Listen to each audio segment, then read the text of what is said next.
সুপ্রিয় দর্শকবৃন্দ, বাংলাদেশের এই যে চলমান পরিস্থিতিতে আ যেটা দেখা যাচ্ছে সেটি হলো যে আ আসলেও অন্তর্বর্তী সরকারের উপরে কিন্তু একটি বিশাল চাপ তৈরি হয়ে গেছে। কারণ আমরা দেখেছি এই যে চলমান যা চলছে অরাজকতাই বলবো কিংবা ফ্যাসিবাদ আ নিধন কর্মসূচি যেটি দেশব্যাপী চলছে। প্রথমত ঢাকা ৩২ নাম্বার দিয়ে শুরু হলো, তারপর সুধা সদন, তারপরে এদিকে বিভিন্ন ডিস্ট্রিক্টে আওয়ামী লীগের নেতা-নেত্রীদের বাড়ি-ঘরও কিন্তু জ্বালিয়ে এবং পুড়িয়ে দেওয়া হচ্ছে এবং এটি চলমান রয়েছে বিভিন্ন জায়গায় যে যেখানে পারছে এখন কিন্তু সেটি চলছে। এটি এখন একটা অরাজকতার পর্যায়ে চলে গেছে। এখন হয়তো সন্দেহ করা হচ্ছে যে এই সিচুয়েশন এর একটা সুযোগও কিন্তু অন্য ৩য় পক্ষ নিতে চাইবে বা নিতে চাচ্ছে। সেটার জন্য অন্তর্বর্তীকালীন সরকার ১ম দিকে খুবই মানে ঢিলেঢালা মনে হয়েছে এবং তারা কোন ধরনের অবস্থান জানায়নি এবং আইন শৃঙ্খলা বাহিনীকেও কিন্তু এটিকে প্রতিরোধ করতে পাঠায়নি।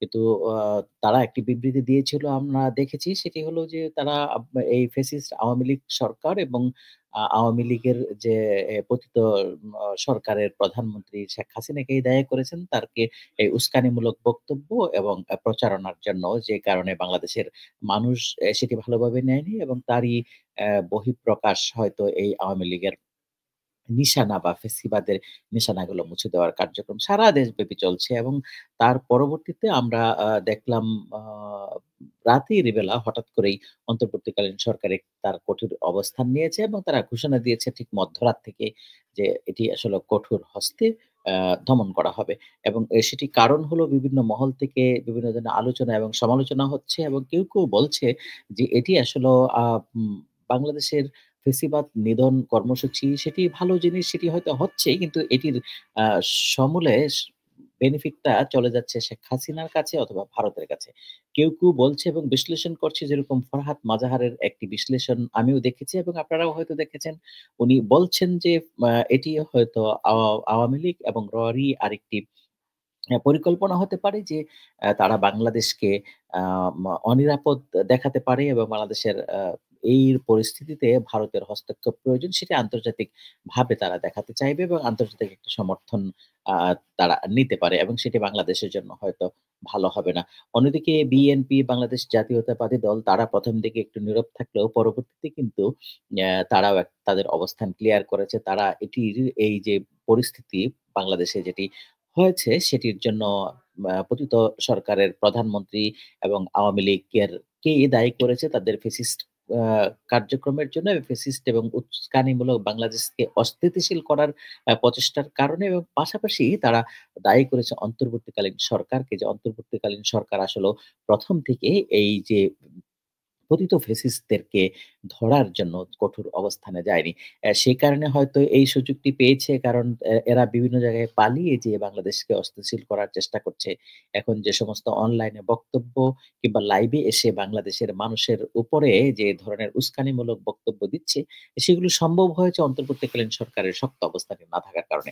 সেই কারণে বিএনপির পক্ষ থেকে অন্তর্বর্তীকালীন সরকারকে বলা হয়েছে যে কঠোর অবস্থানটি নেয়ার জন্য এবং সেটি পরবর্তীতে অন্তর্বর্তীকালীন সরকার কিন্তু সেই কঠিন অবস্থানে যাবে বলে ঘোষণা দিয়েছে। কিন্তু আমরা আসলে বাস্তবে দেখতে পাচ্ছি এখনো পর্যন্ত সরকার তেমন কিছুই করতে পারছে না। কারণ বাংলাদেশের বিভিন্ন জায়গাতে বিভিন্নভাবে ঘোষণা দিয়েই কিন্তু ভাঙচুর করছে এবং সাবেক রাষ্ট্রপতি আব্দুল হামিদের বাড়ি কিশোরগঞ্জে সেটিও কিন্তু ভেঙে দেওয়া হয়েছে। আপনারা দেখেছেন।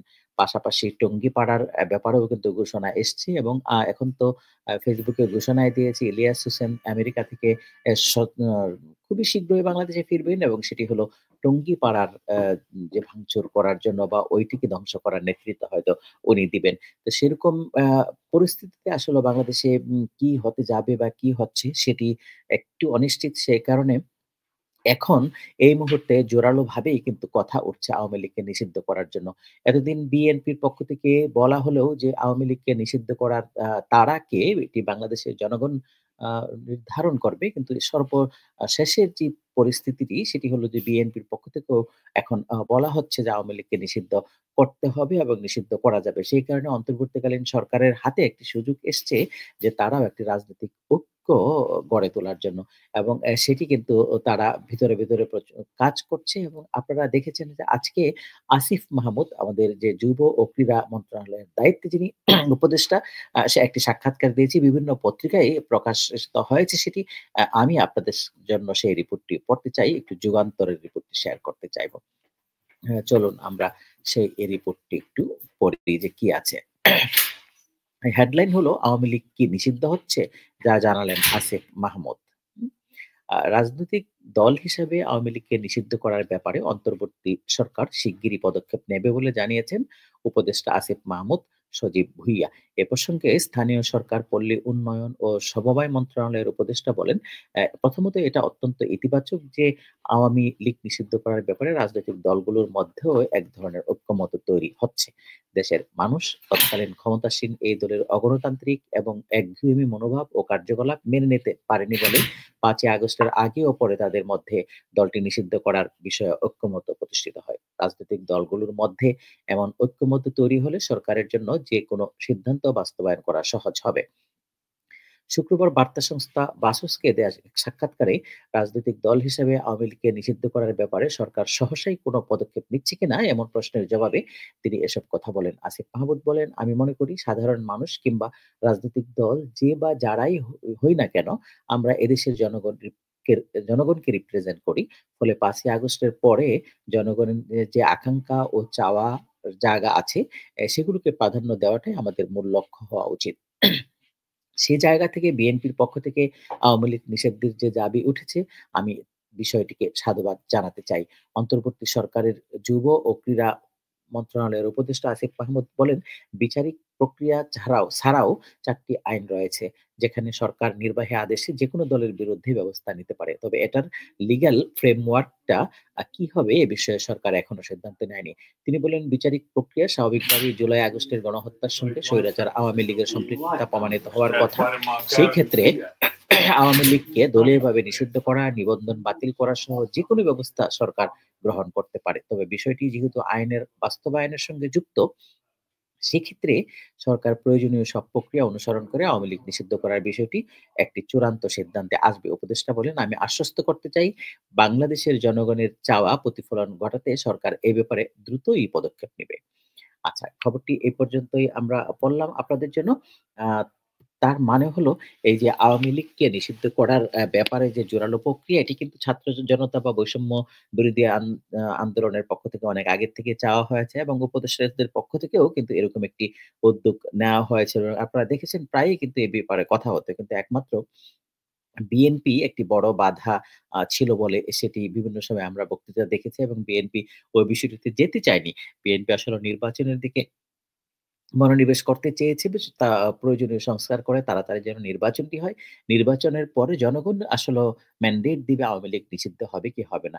সেটি কিন্তু বর্তমানে আওয়ামী লীগের যে কার্যক্রম যেটি চলছে এবং যে ধরনের ধ্বংসাত্মক কার্যক্রম নিয়ে তারা বাংলাদেশকে অস্থিতিশীল করার চেষ্টা করছে ভারতের সহযোগিতায় এবং সেটি হয়তো বিএনপিকেও ভাবিয়ে তুলছে যে অ যে ধরনের সোবার রাজনীতি তারা করতে চেয়েছিল sophisticated রাজনীতি সেটির সময় হয়তো বাংলাদেশে নাই। সেই কারণে বিএনপির পক্ষ থেকেও অবশেষে গতকালকে আমরা দেখছি যে আওয়ামী লীগকে নিষিদ্ধের ব্যাপারে কথা উঠছে। এটি কিন্তু ১ম।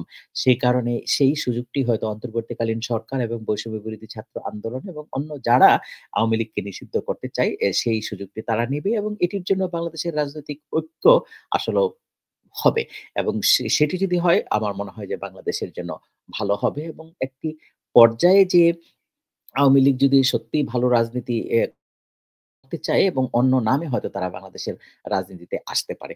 কিন্তু এখন বাংলাদেশের বর্তমান পরিস্থিতি যে অরাজকতা চলছে, আওয়ামী লীগ বাংলাদেশকে অস্থিতিশীল করতে চাচ্ছে এবং তারা বাংলাদেশের রাজনীতিতে যেকোনো সময় হুমকি দিচ্ছে, নেমে যেতে চাচ্ছে, সরকারকে ফেলে দিতে চাচ্ছে, প্রতিশোধ নিতে চাচ্ছে। এই যে আ এবং তাদের মধ্যে বিন্দু মাত্র কোন ধরনের অনুশোচনা নাই, সেটি কিন্তু বাংলাদেশের মানুষকে আসলেও ঐক্যবদ্ধতার দিকে কিন্তু নিয়ে যাচ্ছে এবং সেটার কারণেই আমরা এই আসিফ মাহমুদের যে বার্তাটি পেলাম আজকে তার থেকে হয়তো আমরা এটি অনুমান করতে পারি যে আসলেও ঠিক ওদিকেই যাচ্ছে বাংলাদেশ। তাছাড়া কিন্তু কঠোর হস্তে বাংলাদেশকে সামনের দিকে এগিয়ে নিয়ে যাওয়াটা কঠিন হবে।